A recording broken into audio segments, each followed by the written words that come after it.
Hello，大家好，歡迎嚟到 Spontaneity，我係 Rafa。咁咧就啱啱踏入咗呢個馬年啦。咁呢一個農曆新年都象徵住新嘅開始啦，一個新嘅 cycle 啦，提升嘅一個機會啦。咁我都為大家抽咗2張牌，睇下呢個天使同埋一啲光嘅傳友，佢哋有啲咩嘅信息俾我哋嘅。咁抽到嘅就係有 Yes 啦，同埋 Gratitude， 即係感恩。咁其實即係而家都係充斥住呢一個好喜慶啊、好慶賀啊嘅一個氛圍啦，即係就話好多慶祝嘅活動啊，大家都有好多唔同嘅安排啊，去應節咁樣啦。咁咧喺你好沉醉喺呢一個喜悅啊、喜慶嘅一個氛圍或者嗰個感受裡面嘅時候咧，其實都係一個好好嘅機會，我哋再可以感受得、體會得深啲嘅喎。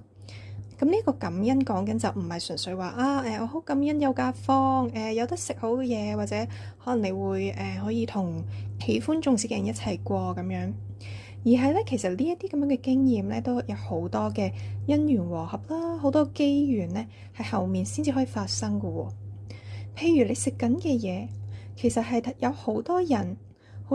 力一齊合力去做出嚟嘅喎，無論係種嗰樣食物啦、養嗰樣食物啦，去要 process 佢啦、運輸啊、包裝啦等等各樣，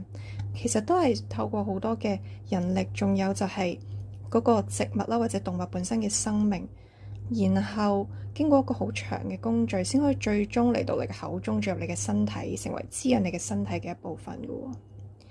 而你遇到嘅人都係啦。即係你遇到佢，其實都會係一個靈魂嘅安排啦。咁佢到底俾咗啲乜嘢嘅，即係令到你學到啲咩課題呢？有啲咩新嘅體會呢？其實呢一個咧都係一個好深層嘅感恩啦。譬如你話你行花市、行市集嘅，咁嗰啲設計產品啊，去經營呢啲攤檔啊嘅人，佢哋咧背後又係付出咗好多心機時間啦。佢哋做呢個產品嘅時候，或者銷售產品嘅過程，都有好多考慮啦，先至咧最終咧可以喺呢個攤檔上面買，然後咧嚟到你手中嘅。